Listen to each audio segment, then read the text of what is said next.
If I was to begin learning piano again, starting today, these are some of the most important things I would do over the next year, the next couple of years, in order to get a solid start and a good foundation to learn. It's all the stuff that I know has lots of long-term benefits, makes learning easier and makes you a better musician. Throughout the video, I'll be listing loads of topics and things, and in the description below, I've put lots of links to other videos and resources where you can go and learn those things. Let me know in the comments below and share with everyone else what are some of the most helpful things that you're learning.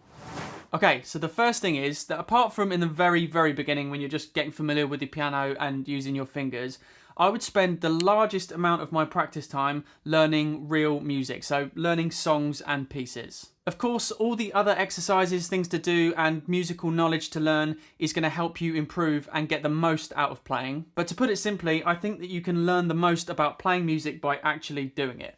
Out of that time, I think it's really beneficial to try and learn a variety of music that's going to get you using the piano in different ways and using your hands in different ways. And really importantly, some of that music needs to be music that you love, music that you want to play, that's going to inspire you and motivate you to keep playing. I would learn some chord accompaniments because they immediately sound a bit more professional. They help you learn about chords in a musical way, and when the chords are played in more simple patterns, less broken up, it's easier for you to actually keep track of what chords you're playing, learn about how chord progressions work, and start to gain a clearer picture of how music is put together. They're really good for working on your rhythm and the interaction between your hands, and they're fun, especially if you want to sing or make music with other people. Beginner classical pieces are really going to help you work on lots of other areas of technique, and through that you're going to learn lots of valuable technical skills that you can apply and help you out in whatever else you want to play. And there's a wide variety of techniques that you can learn. So compare something like the beginner sections of Fur Release, which has these broken chords which are flowing and spread out over a wide distance, and compare that to something else like Minuet in G, which has these more intricate interweaving parts in each hand.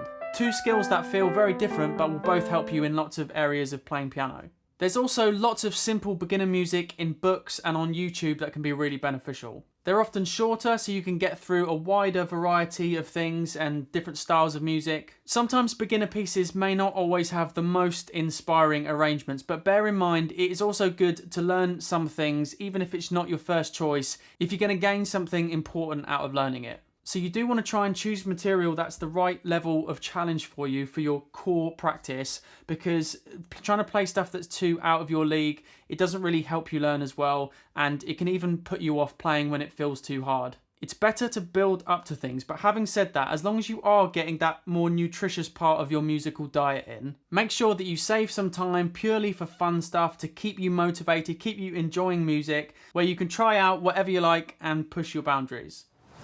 Learning scales, starting with some of the majors and then some of the minors, is really a must, so I would not think I could get away with skipping this. They really are one of the backbones of music. They give you a chance to practice some of your basic techniques at the beginning, get your hands working together. They help you learn to use your fingers properly, and really importantly, they teach you the shapes on the piano that you need to be able to recognize, the groups of notes that we use and move in and around of to play actual music. You don't have to learn them all at once. In the first year or so, I would focus mainly on the majors and then the minors, starting from the white notes, starting with C major first. I've done a video that gets a bit more in depth on a helpful order to learn scales in. I've done a playlist of tutorials for all the major scales. I'll be doing more practical videos on scales this year, and I do have some PDFs which have clear notation and graphics and finger numbers, all clearly laid out for you, and there's links for all that stuff below.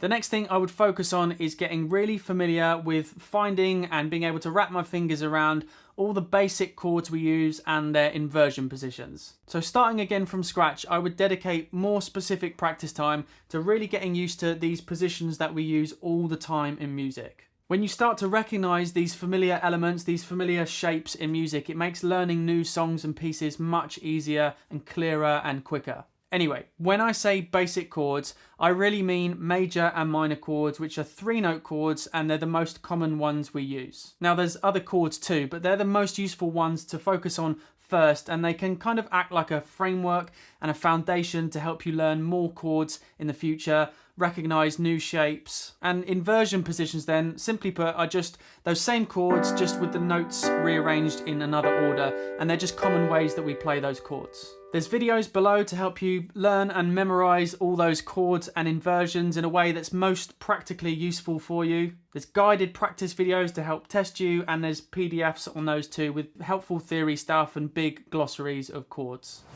Theory does not have to be complicated. In fact, when you learn it the right way, it's a way to make things clearer and simpler. And in a very practical way, it can really help you find and recognize new chords, new scales, new shapes on the piano. And that's why I always teach theory from a very practical standpoint to really get the most out of it.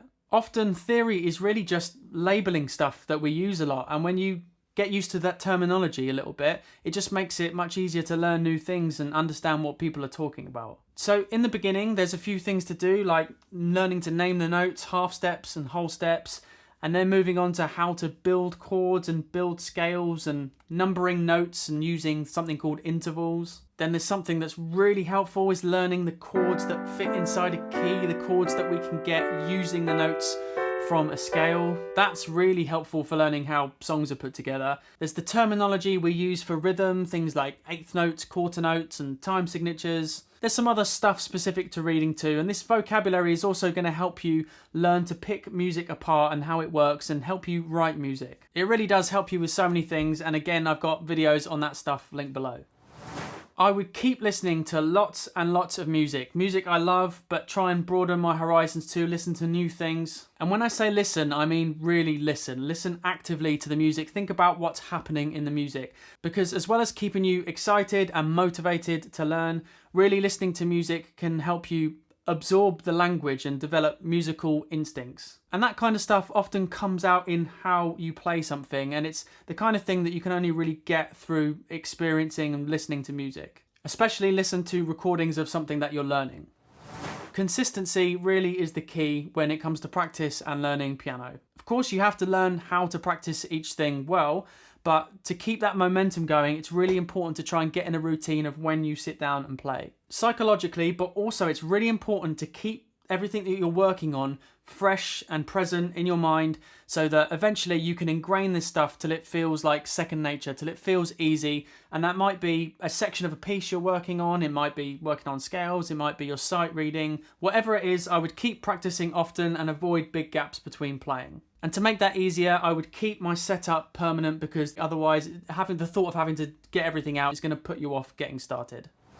I don't teach people how to start learning to read and play at the same time on day one. Personally, I think it's important to get some practical experience first before learning how that sheet music can give you the information of what to play, instead of trying to learn two brand new, quite difficult things simultaneously. But having said that, because learning to read beyond the basics is quite a long process to get comfortable with, I would start early on. I know this isn't everyone's goal, but let me first quickly separate reading and sight reading, and I like to treat them as different practices. First, I would just start learning the basics of how sheet music works, how you can figure out something from the page, all the rhythms and the notes and everything. Once you get those basics, it just gives you another option for learning new material, a new vocabulary to learn from. Not all kinds of music is best to learn from a sheet, but some of it is, particularly classical stuff, and learning how to read sheet music gives you much easier access to it.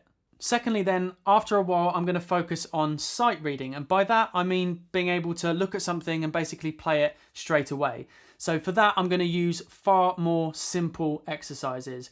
We can learn our main pieces by figuring it out slowly and piecing it together from sheet music, and then work on much simpler stuff that you're practicing reading and playing at the same time straight away. I haven't really covered reading stuff so much on the channel yet, but there will be some more videos coming up.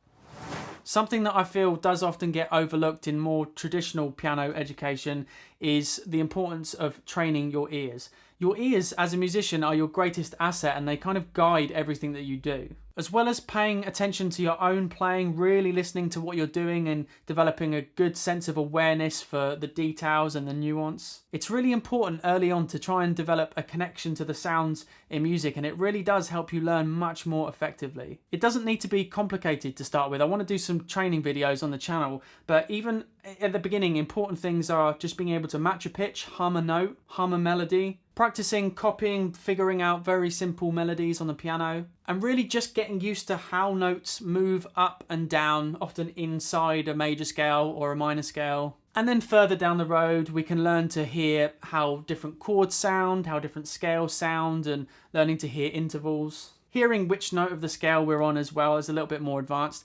But a really fun and musical way to get this stuff more naturally is to practice some simple improvisation. Improv, as well as just experimenting, trying to come up with stuff, trying to write your own music, is a really good way to get your ears more tuned into music.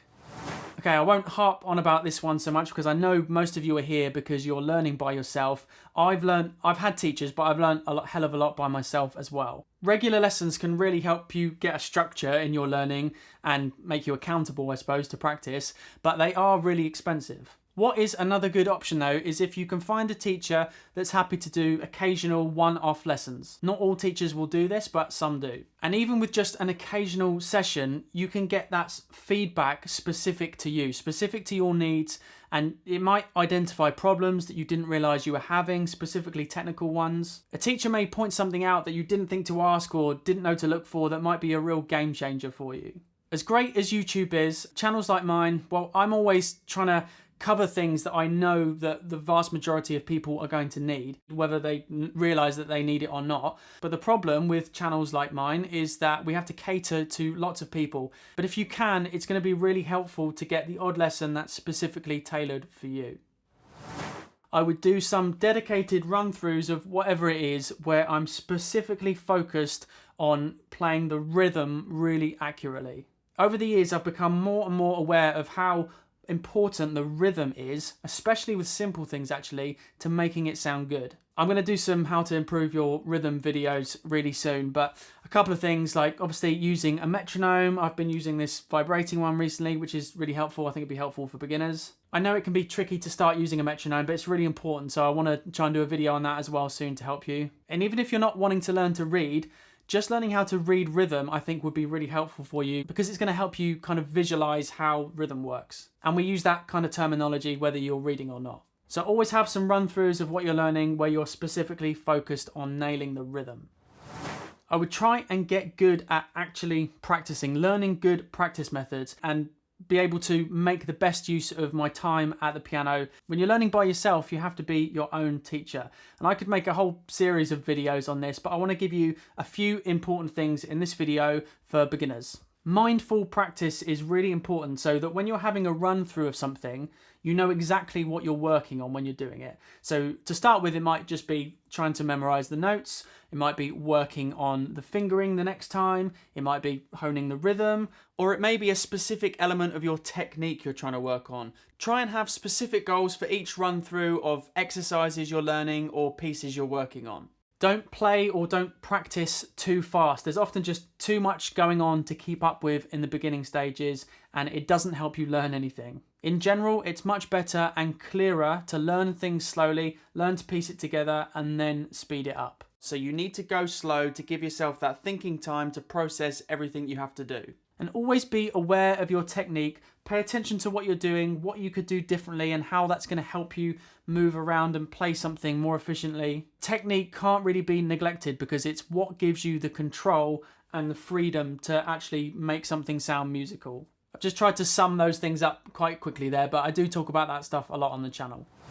And lastly, I would try and find a really good pool of resources to help me learn. If you can find some kind of structure to help you learn, that's going to be helpful for a lot of people. I know a lot of people use this Alfred method book. I'll put a link for that below. I did a review of it ages ago too. I know a lot of people use courses and apps and things these days. Now, I haven't actually really investigated them enough myself, so it wouldn't feel right to give a recommendation. My instinct tells me that they must be useful for some people to give them a progression to work through and keep them playing, but I'm not sure what the actual content's like without trying it out properly. But if you've ever used one, let me know below in the comments what you thought. I I can't imagine that any of them are all encompassing, so obviously YouTube is a fantastic place to learn from. There's lots of really good channels. I'm sure you guys already watch some of the bigger channels. I'm going to put some links below to some other channels which I think are really useful. But I will mention one quickly in the video, which is a smaller channel like mine called Piano Lab, which I think will be really helpful for you guys. And the main focus of that channel is really technique based and how to overcome specific technical problems and play without tension.